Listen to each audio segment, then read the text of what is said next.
Xin chào các bạn. Sau video về Turkmenistan lần trước thì hôm nay chúng ta sẽ tiếp tục trở lại một quốc gia khác ở Trung Á, đó là Cộng hòa Kazakhstan.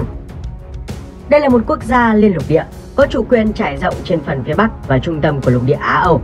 Tuy nhiên, chỉ có 4% diện tích lãnh thổ thuộc Đông Âu, nằm ở bờ phía Tây sông Ural, và lãnh thổ còn lại thuộc khu vực Trung Á.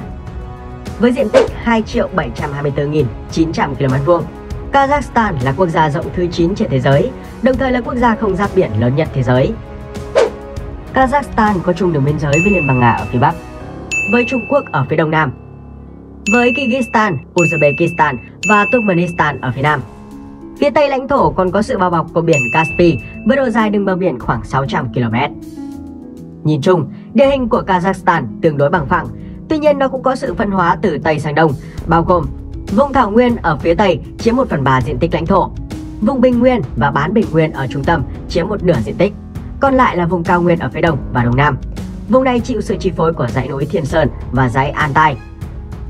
Trong đó, dãy Thiên Sơn là nơi chứa đỉnh núi cao nhất của quốc gia, đỉnh Khan Tiangri, với độ cao 7.010 m so với mực nước biển. Khan Tiangri được ví như một kim tự tháp bằng đá cẩm thạch. Nó nằm ngay trên sông băng Nam Enginchek và được bao phủ bởi băng tuyết quanh năm. Vào lúc chạng vạng, ngọn núi trở nên đỏ rực do hiện tượng phản chiếu ánh sáng mặt trời. Do đó, tên của nó theo tiếng Kazakh là Katay, có nghĩa là núi máu. Với vẻ đẹp kỳ vĩ và khó bị chinh phục, nên ngọn núi này thu hút được rất nhiều sự chú ý của các nhà leo núi và các nhà thám hiểm trên thế giới. Từ đỉnh núi Khan Tiangri đi thẳng về phía trung tâm Kazakhstan khoảng 1.000 km, chúng ta sẽ bắt gặp một vùng bình nguyên rộng lớn chiếm gần 1/5 diện tích lãnh thổ. Đó chính là bán bình nguyên Kazakh.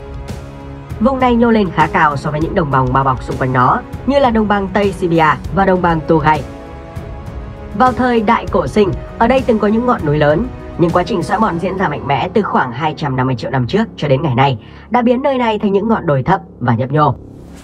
Bán bình nguyên Kazakh có cảnh quan đa dạng, từ đồng cỏ ôn đới Palearctic, savan và vùng cây bụi, đến những khu rừng lá kim và rừng lá rộng sống cộng sinh trong các hồ và đầm lầy. Nhờ môi trường sống đa dạng nên bán bình nguyên Kazakh đã trở thành nơi ẩn náu của nhiều loại động vật như là linh dương, lợn rừng, mèo rừng và lửng mật. Ở đây còn là nơi trú ngụ của hơn 300 loài chim, trong đó có 30 loài động vật quý hiếm. Ngoài ra, phía Bắc của bán bình nguyên còn có trữ lượng lớn than đá, phía Nam thì tồn tại nhiều mỏ đồng và những khoáng sản quan trọng khác. Phần rìa phía Tây của Kazakhstan bị chi phối mạnh mẽ bởi vùng trũng Kaspi. Đây là một vùng đất thấp thuộc sa mạc Rin và bao quanh khu vực phía Bắc của biển Kaspi, biển nội địa lớn nhất thế giới. Là một trong những vùng trũng rộng lớn nhất khu vực Trung Á, diện tích xấp xỉ 200.000 km2. Một số khu vực ở đây còn thấp hơn cả bề mặt biển Kaspi. Trong đó, vùng đá vôi Karagye là địa điểm sâu nhất, thấp hơn mực nước biển tới 132 m. Vùng trũng Kaspi còn được biết đến như là một khu vực có trữ lượng dầu mỏ và khí đốt dồi dào. Các đường ống dẫn từ phía Bắc xuống phía Nam và từ Tây sang Đông của lục địa đều đi xuyên qua khu vực này. Ngoài ra, nơi đây còn là nhà của hàng nghìn loài côn trùng khác nhau. Như một vài nghiên cứu cho rằng, nguồn nước ô nhiễm do sản xuất công nghiệp và nông nghiệp, phần lớn bắt nguồn từ sông Volga, đã và đang đe dọa đến đa dạng sinh học ở nơi đây.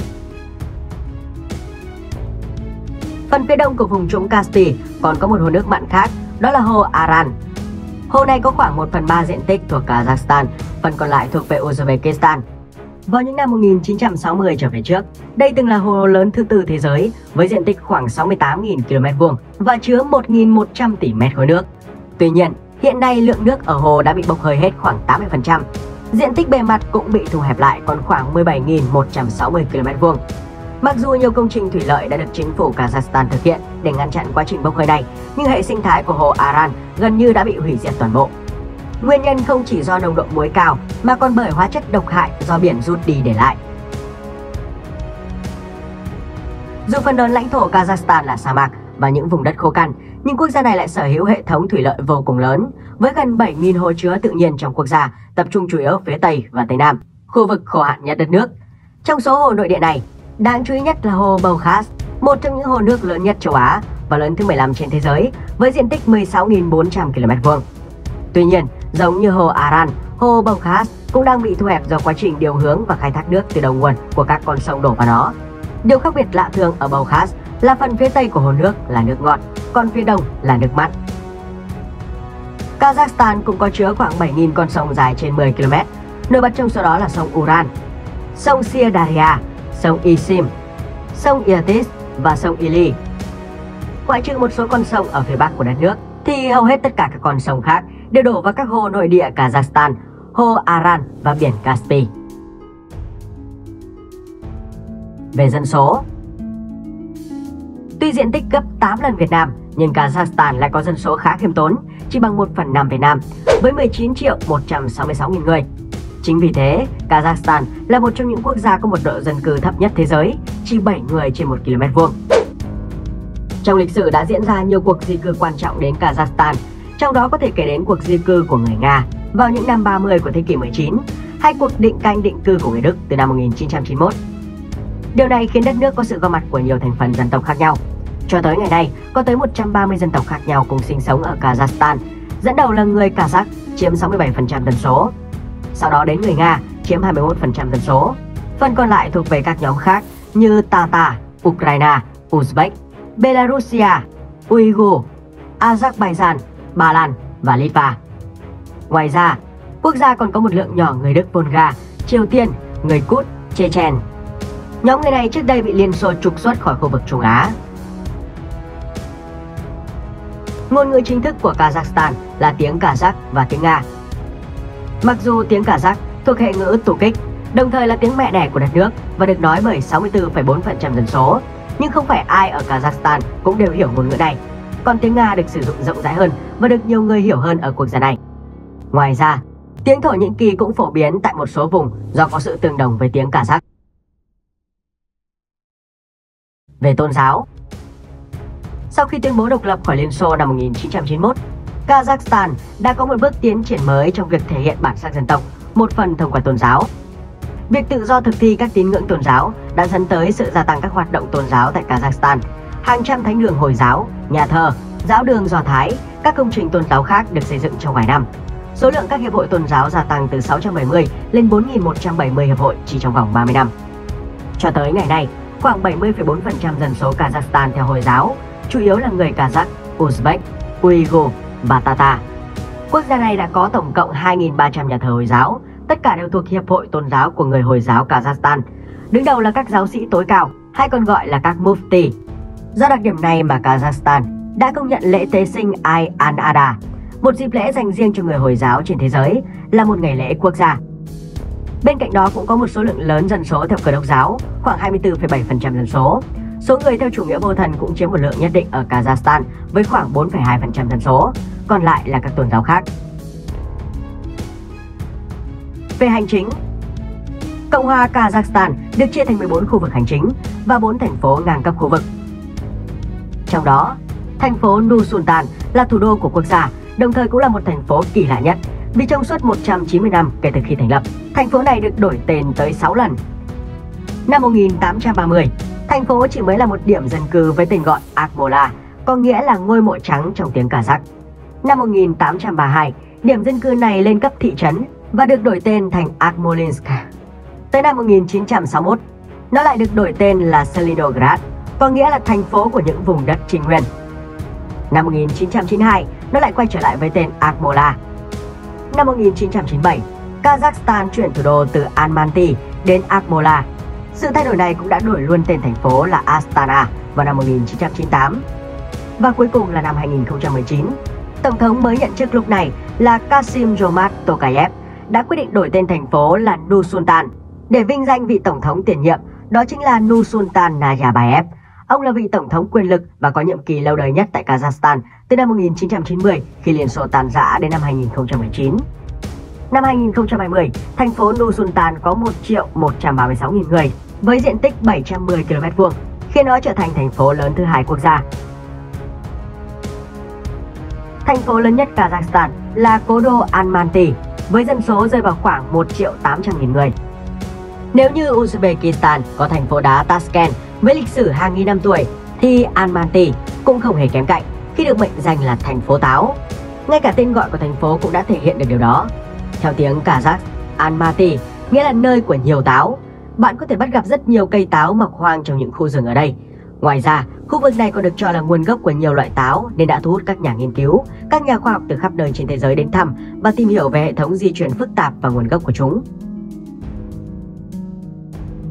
Trong số tất cả các đơn vị hành chính của Kazakhstan, thì thành phố Baikonur là một vùng lãnh thổ đặc biệt nhất. Nơi đây chứa sân bay vũ trụ đầu tiên và lớn nhất trên thế giới. Trước đây nó được Liên Xô xây dựng để làm cơ sở hoạt động cho những chương trình không gian. Nhưng sau khi cuộc độc lập, Kazakhstan đã cho Liên bang Nga thuê lại đến năm 2050. Khu vực cho thuê là một hình elip từ đông sang tây dài 90 km, từ bắc xuống nam dài 85 km.